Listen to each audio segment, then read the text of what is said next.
काली संप्रदान कारक पढ़ी सूत्र 10 पर्यंत। आज 11 पढ़ा उत्पादेन ज्ञापिते च। उत्पादेन ज्ञापिते च कौनसी उत्पाद बा ज्ञापित होउथिले, कौनसी उत्पाद ज्ञापित होउथिले सही उत्पादवाची शब्द ठारे चतुर्थी विभक्ति हुए। जेटा उत्पाद हुए उत्पादन हुए ता निकटरे चतुर्थी हुए।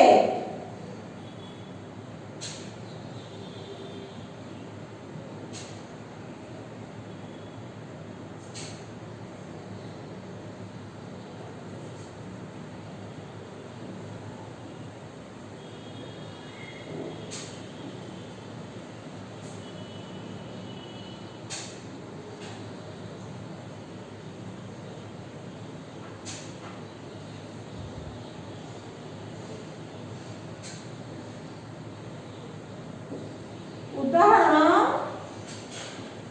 बाताय कपिला विद्युत। एठारे कपिल वर्ण माने पिंगल वर्णर बिजुली बात बा बात्यार सूचना दिए। तेणु कपिल वर्णर विद्युत, कपिल वर्णर विद्युत बा पिंगल वर्णर विद्युत बात्यार सूचना देउथिबारु बात्या ठारे बात ठारे बात माने पवन बात्यार सूचना देउथिबारु बात ठारे चतुर्थी हैला। तेणु सूत्र हला उत्पादेन ज्ञापिते च।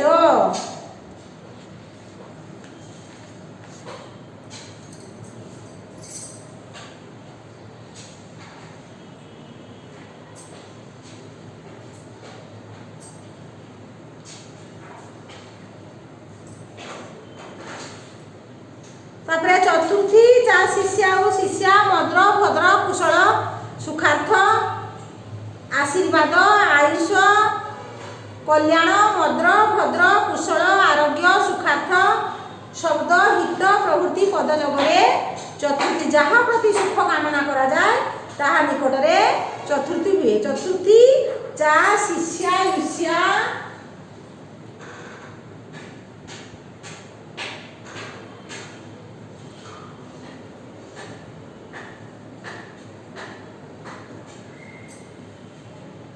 मद्र भद्र कुशल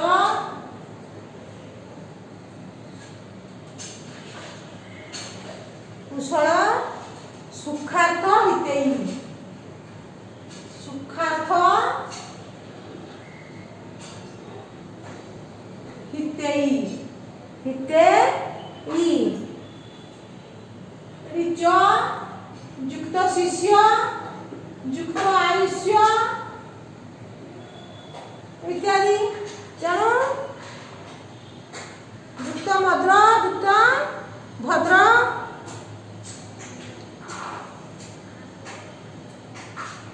तेणु आशीर्वाद आयुष्य कल्याण मद्र भद्र कुशल आरोग्य सुखार्थ शब्द आउ हित प्रभृति पद जगरे जहाँ प्रति सुख कामना करा जाए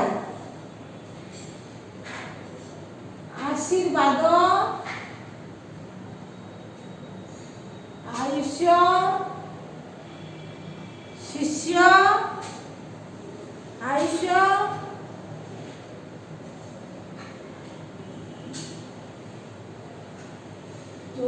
आशिष्य कल्याण मद्र भद्र कुशल आरोग्य सुखार्थ हित प्रभृति शब्द जगरे जहाँ प्रति सुख कामना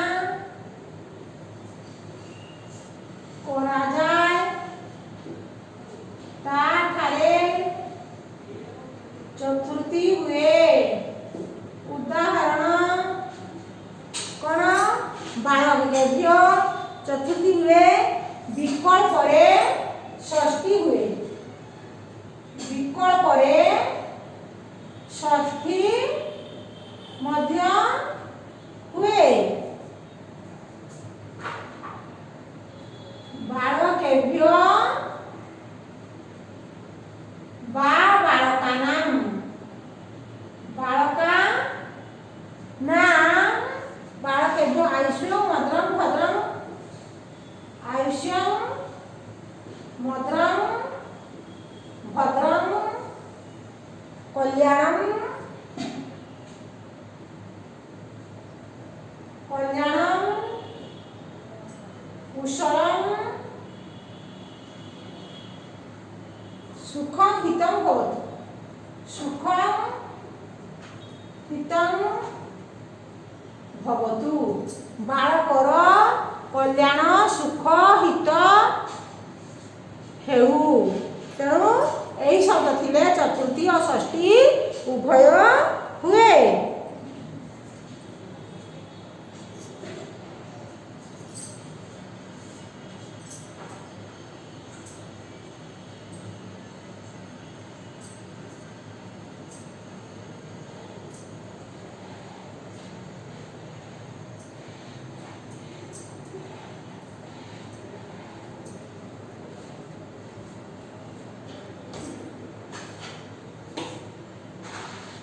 मन्य कर्मण्य नागरे विभाषा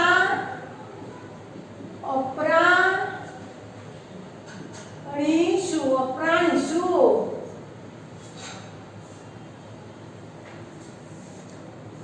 मन्यते अप्राणिषु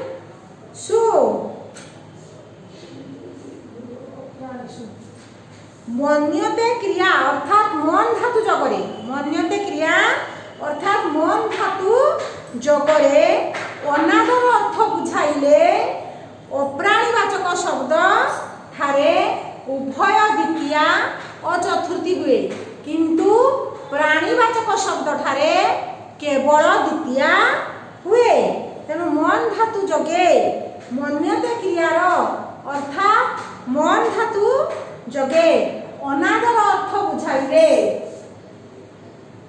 मन्यते क्रियार अर्थात मन धातु जगे अनादर अर्थ बुझाइले अनादर अर्थ बुझाइले प्राणी वाचक अप्राणीवाचक शब्द ठारे द्वितीया और चतुर्थी उभय हुए किंतु उभय हुए उदाहरण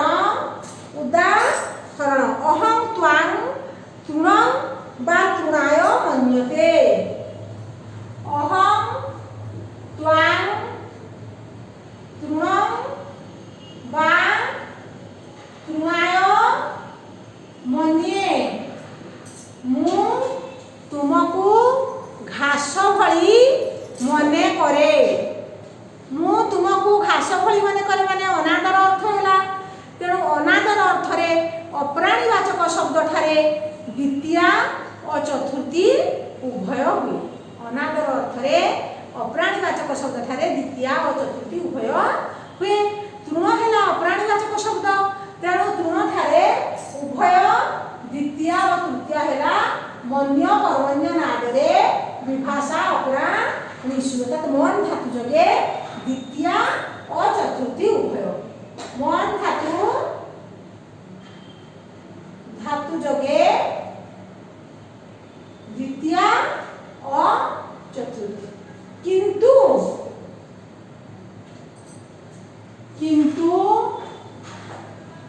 मन धातु जगरे प्राणीवाचक शब्द ठारे केवल द्वितीया हुए, केवल द्वितीया हुए, चतुर्थी हुए नहीं, हुए नहीं। किंतु मन धातु जगरे प्राणीवाचक शब्द ठारे केवल द्वितीया हुए, चतुर्थी हुए नहीं। उदाहरण स माम, स माम काकं मन्यते, स माम काकं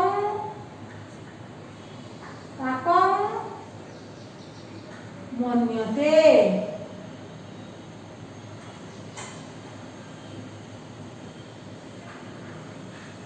स माम काकं मन्यते, से मते काऊ भली मने कौछि।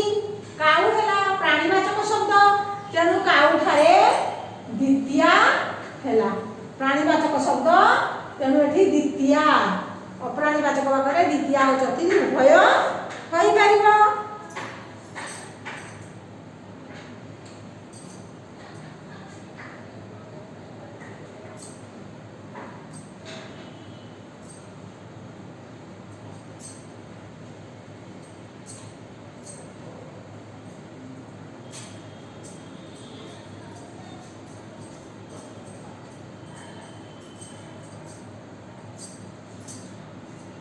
तापरे सूत्र 14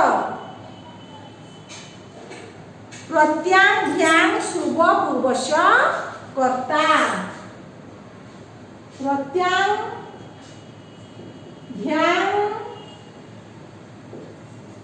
शुभ पूर्वस्य कर्ता। प्रत्याभ्याम पूर्व पूर्वस्य कर्ता। प्रति और आंग उपसर्ग श्रु धातु पूर्वरु प्रति और आंग उपसर्ग थिले जहाकु प्रतिश्रुति दिया जाए ता निकटरे चतुर्थी विभक्ति हुए। आंगुआ श्रु धातु पूर्वरु, श्रु धातु पूर्वरु प्रति ओ आंग, आंग रुहे आ उपसर्ग थिले जहाकु प्रतिश्रुति दिया जाए, जहाकु प्रतिश्रुति दिया जाए, प्रतिश्रुति दिया जाए ताठारे चतुर्थी हुए, ताठारे चतुर्थी हुए। जहाकु प्रतिश्रुति दिया जाए ता निकटरे चतुर्थी हुए। उदाहरण पिता पुत्राय क्रीडनकं प्रतिशृणोति, प्रतिशृणोति।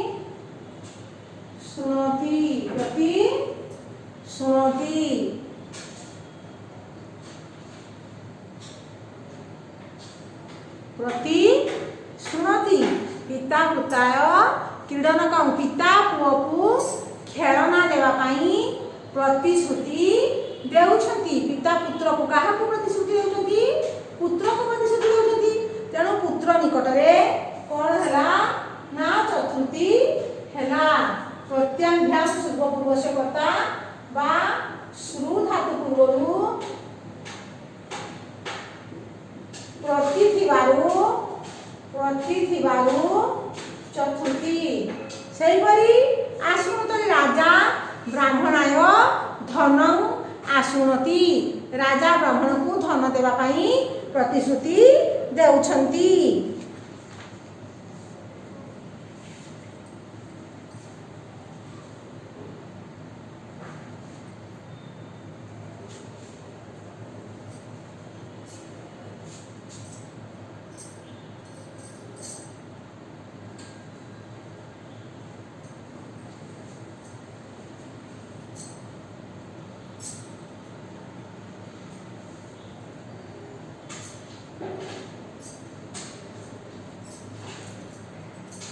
15 क्रियार्थ पपदस्य च कर्मणि स्थानीन क्रियार्थ पपदस्य च कर्मणि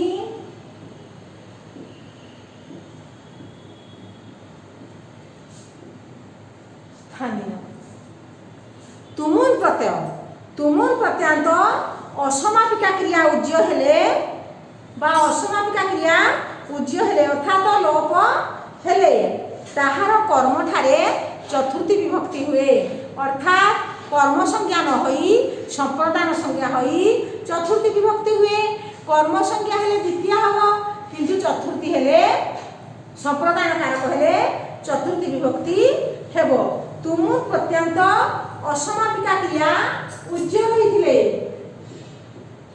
तुमुन प्रत्यंत असमापिका क्रिया उज्य रहिथिले बा लोप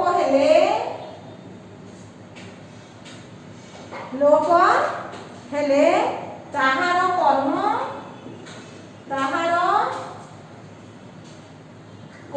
ठारे संप्रदान संज्ञा होई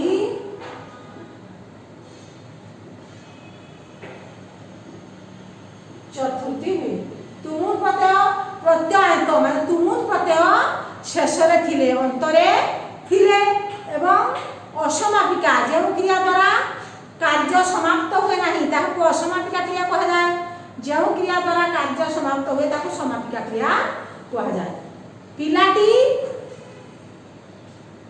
खेलुछि हला समापिका क्रिया पिलाटी भात खाई खेलुछि खाई हला असमापिका क्रिया पिलाटी भात खाई एटी काम समाप्त हो नहीं तेणु असमापिका क्रिया किंतु पिलाटी खेलुछि समापिका क्रिया तेणु सही परी तुमुन प्रत्यंत जो असमापिका क्रिया जहाँ शेष में तुमुन प्रत्यय थाए सेटा लोप हेले कर्म ठारे चतुर्थी विभक्ति हुए उदाहरण बालक जलाय बालिका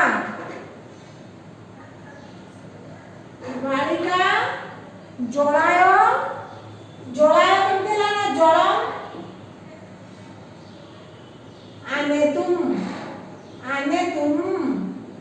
आने तुम नदी गच्छति एठी तांदा बालिकाटी जल आनिबाकू उडिया हला बालिकाटी जल आनिबाकू नदी को जाउछि माने बालिकाटी जल आनिबा पई नदी को जाउछि तेणु बालिका जल आने तुम होइथांता आने तुम कोन तुम प्रत्यंत रहिछि आने तुम माने आ युक्त नि धातु युक्त तुमुन प्रत्यय होई आने तुम सृष्टि होइछि तेणु नि धातु परे तुमुन प्रत्यय रहिछि तेणु तुमुन प्रत्यांत शब्द हेला आने तुम हेला तुमुन प्रत्यांत शब्द तेणु तुमुन प्रत्यांत शब्द लोप करी आमे चतुर्थी करि परिबा तुमुन प्रत्यांत शब्द लोप हेले कर्म ठारे चतुर्थी विभक्ति हुए अर्थात आने तुम बदल रे जलाय हेला जलायो तेणु एठारे संप्रदान कारक चतुर्थी हेला सूत्र हेला क्रियार्थ पपदस्य च कर्मणि स्थानीन बा एठारे तुमुन प्रत्यय पदटी लोप होइतिबारु द्वितीय न होई चतुर्थी हेला जदि बालिका जलम आने तुमुन प्रत्यांत शब्दटी आमे करिथांते आने तुम तेबे आमे जल को जलम करिथांते ଜଳାୟ ନ କରିକି ଜଳମ କରିଥାନ୍ତେ। ତେଣୁ ବାଳିକାଟି ଜଳ ଆଣିବାକୁ ନଦୀକୁ ଯାଉଛି, ବାଳିକା ଜଳାୟ ନଦୀ ଗଚ୍ଛତି ହୋଇପାରିବ ବା ବାଳିକା ଜଳମ ଆନେତୁ ନଦୀ ଗଚ୍ଛତି। ଟ୍ରାନ୍ସଲେସନ ରେ ବାଳିକାଟି ଜଳ ଆଣିବାକୁ ନଦୀକୁ ଯାଉଛି, ବାଳିକା ଜଳମ ଆନେତୁ ନଦୀ ଗଚ୍ଛତି ହୋଇପାରିବ ବା ବାଳିକା ଜଳାୟ ନଦୀ ଗଚ୍ଛତି। ଏଠି ଜଳ ମାନେତୁ ଜଳାୟ ଲେଖିଦେବେ ସରିଯିବ, ଜଳ ମାନେତୁ ଲେଖାଯିବ ନାହିଁ। ଯଦି ତୁମୁନ ପ୍ରତ୍ୟୟ ଥାନ୍ତା ତାହେଲେ ଜଳମ ହୋଇଥାନ୍ତା, ଯଦି ଆମେ ଆନେତୁ ଲେଖିଥାନ୍ତେ ତାହେଲେ ଲେଖିଥାନ୍ତେ ଜଳମ। ଯଦି ଆନେତୁ ନ ଲେଖିବା ତାହେଲେ ଜଳାୟ ନଦୀ ଗଚ୍ଛତି।